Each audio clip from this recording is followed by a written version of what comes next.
आज आज़ादी के अमृत महोत्सव के अंतर्गत जिला युवा उत्सव सम्मेलन में अपनी विरासत एवं परंपरा एवं भारत के 100 वर्ष आज़ादी के पूरा होने पर क्या डेवलपमेंट होना चाहिए, इस कार्यक्रम में उपस्थित आप सब तमाम आम युवाओं को, भाई बंधुओं को एवं मंच पर बैठ के गुरुजनों एवं मंच की अध्यक्षता कर रहे बड़े भाई और मेरी आवाज़ और प्रिंट मीडिया इलेक्ट्रॉनिक के सारे तमाम भाइयों को, बंधुओं को और मेरी आवाज़ जहाँ तक पहुँच रही है उस सारे तमाम आम आवामों को मैं इस मंच के माध्यम से मैं सुरेश कुमार क्रांतिकारी इस्तेमाल सलाम करता हूँ, हार्दिक अभिनंदन करता हूँ। साथियों, जैसा कि आप सभी लोग जानते हैं कि देश हमारा 1947 में आज़ाद हुआ। 15 अगस्त 1947 को आज़ाद हुआ, लेकिन आज़ादी के तौफीक से लेकर के यहाँ तक जलियांवाला बाग हत्याकांड का भी जो है विकल्प कर दिया गया मंच पे आकर के। लेकिन भाई साहब जमाना 2020 का है, 30 पे आए तो मारिए नहीं तो आउट होकर भागिए। आप गलत कहानी बता के चले गए हैं। उसमें मामला आया था उधम सिंह का और उधम सिंह ने उस समय बेटी से लड़ा करता था, उस मामला को आप छोड़ दिए। एक भाई साहब बोले कि महिला हमारा सुरक्षा नहीं है देश के अंदर, 135वें नंबर पर है। आपको पता होना चाहिए कि देश के राष्ट्रपति महिला है, ये बात आप छोड़िए दिए। लेकिन मैं उस चीज़ पे नहीं जाऊंगा। मैं सर्वप्रथम देश के विकास और युवाओं की खास करके सोच की नीति को बढ़ाने के लिए मैं सर्वप्रथम उत्तम चीज शिक्षा को मानता हूँ कि शिक्षा उस तरह का दूध है कि जो जितना पिया है उतना बहा रहा है। शिक्षा की वो ताकत है कि एक गरीब परिवार का लड़का IIT भी निकाल रहा है, एम्स में भी जा रहा है, तो देश के अनेक कोनों में जाकर के अपनी जो है सेवा दे रहा है और देश की उन्नति के लिए काम कर रहा है।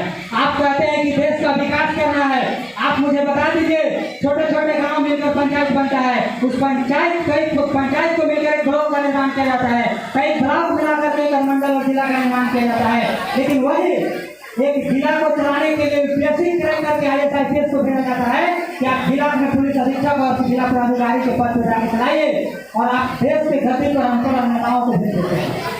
वही जब IAS बनता है तो पॉलिटिक्स प्रेशर के कारण देश के विकास में अपनी भागीदारी को नहीं कर पाता है, छुपा लेता है, इसलिए कि उसके पास प्रेशर इतना होता है कि मंत्री साहब का भी फोन आ जाता है तो बात माननी पड़ती है। तो इस तरह से अगर आप चाहेंगे कि हमारे देश के अंदर ऐसी अगर नीति और व्यवस्था बनी रहे और करप्शन बढ़ते रहे तो कभी भी नहीं हम कह रहे हैं कि पूर्ण रूप से जो है हम अपना सपना जो देखे हैं वो पूरा नहीं हो पाएगा। हमारा देश पहले से ही विश्वगुरु है, आज भी है और रहेगा। नालंदा विश्वविद्यालय, विद्यापीठ, बहुत सारे चीज हमारे बिहार में, परिश्रम की धरती, ज्ञान की धरती, तपस्या की धरती बिहार वही धरती है जो गुजरात में रहने मोहनदास करमचंद गांधी को हमने महात्मा बना के भेज दिया था बाहर की धरती से। तो वही वो बिहार है, वही बिहार है कि लोगों में जाकर सिद्धार्थ जब हमारे यहाँ मगध की धरती पर तपस्या किए तो ज्ञान की धरती कहा गया और पूरे दुनिया को उपदेश देने वाले खुद को महात्मा खुद बना। तो सिद्धार्थ आए थे, खुद नहीं आए थे हमारे यहाँ। आज टेक्नोलॉजी की बात किया गया, भाई साहब आए थे 5G की भी बात किए हैं, ठीक है। साइंस के माध्यम में हमारे देश आगे बढ़ रहा है, मैं इस चीज को नहीं छुपा सकता, ठीक है। लेकिन इसके बहुत सारी चीजों को देखना है। आप छोटे छोटे फुटपाथ पर चलने वाले बच्चों को मुझे देखिए, उनको कौन देखेगा? किसान को कौन देखेगा? जवान को कौन देखेगा? किसान, जवान और विज्ञान आज तक 3 चीज पर मीटिंग हो रही है। इस तीनों चीजों को समझना बहुत जरूरी है आज करके, खास करके युवाओं को। अगर आज हम नहीं समझेंगे, अपनी विरासत को नहीं संभालेंगे तो आने वाली पीढ़ी हमसे पूछेगी कि जब हमारा देश बर्बाद हो रहा था तो आप उस समय क्या कर रहे थे, आप अपनी भागीदारी क्यों नहीं निभाए, आप अपनी भागीदारी सुनिश्चित क्यों नहीं किए, उस लड़ाई में क्यों नहीं शामिल हुए? क्योंकि आज हम जो मंच पे खड़ा है, लोग कहते हैं कि हमारे पूर्वजों ने दिया ही क्या है। अरे भाई साहब, जो हमारे पूर्वजों ने दिया है ना, आज उसी के बजाय विरासत के बदौलत हम आपके मंच पे हैं और आप मेरी बात को शांतिपूर्वक बैठ के सुन रहे हैं।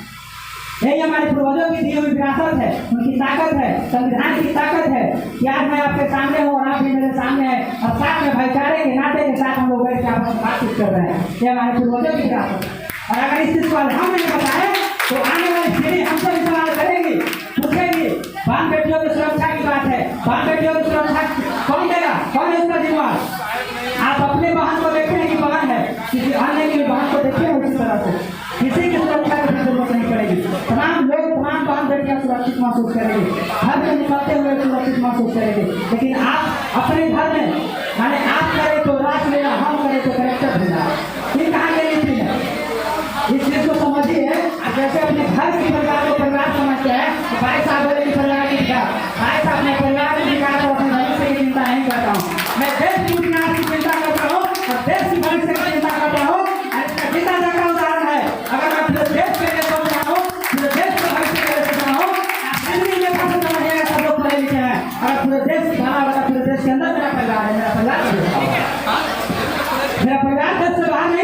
लेकिन आप अपने परिवार के कम, अपने निजी स्वार्थ के लिए कम और देश की उन्नति के लिए सोचिए, देश के विकास के लिए सोचिए। एक एक अन्न, रक्तदान, कन्यादान, महादान, अन्नदान, ये सब जो दान है उत्तम दान है। आप एक एक रक्त जो है देश के लिए दान कर दीजिए। एक एक अन्न है जो देश के साथ कहा गया। स्वामी विवेकानंद जी का बहुत अच्छी बात कहे हैं। मैं किसी की भावना को ठेस पहुंचाना नहीं चाहता हूँ, पहले माफी मांग रहा हूँ। स्वामी विवेकानंद जी कहे थे, स्वामी विवेकानंद जी कहे थे घर में यदि परिवार भूखा है तो मंदिर मंदिर पर नाच करना पाता है। अपनी बात सुन रहा है, अन्न है तो आनंद है, आत्मा है तब परमात्मा है। हम ये कह रहे तो भूलेगा कौन जी? हमारे घर में परिवार भूखा है, पहले तो शिक्षा की जरूरत है, पेट की भरी हो रही है, उसको भरने की जरूरत है, स्वास्थ्य की जरूरत है। बताइए, हम तमाम लोगों से पूछना चाहते हैं। हमारे जिले में 5 ब्लॉक है, डिग्री कॉलेज की संख्या 2 है। एक कुर्था ब्लॉक में, कलेर ब्लॉक में, 3 ब्लॉक कहाँ गया? उसके लिए लड़ाई कौन लड़ेगा? ये हम मानते हैं कि नहीं मानते? मानेंगे कि नहीं मानेंगे? कौन मानेगा? अरे हम नहीं मानेंगे। हम इसलिए लड़ाई लड़ते हैं, सिर्फ हम इसलिए लड़ाई लड़ रहे हैं कि जिस विश्वविद्यालय में विश्व कॉलेज में पढ़ाई कर रहे हैं वो विश्वविद्यालय हमारा बचा हुआ है, ताकि हम वाला पीढ़ी हमारा में पढ़ सके।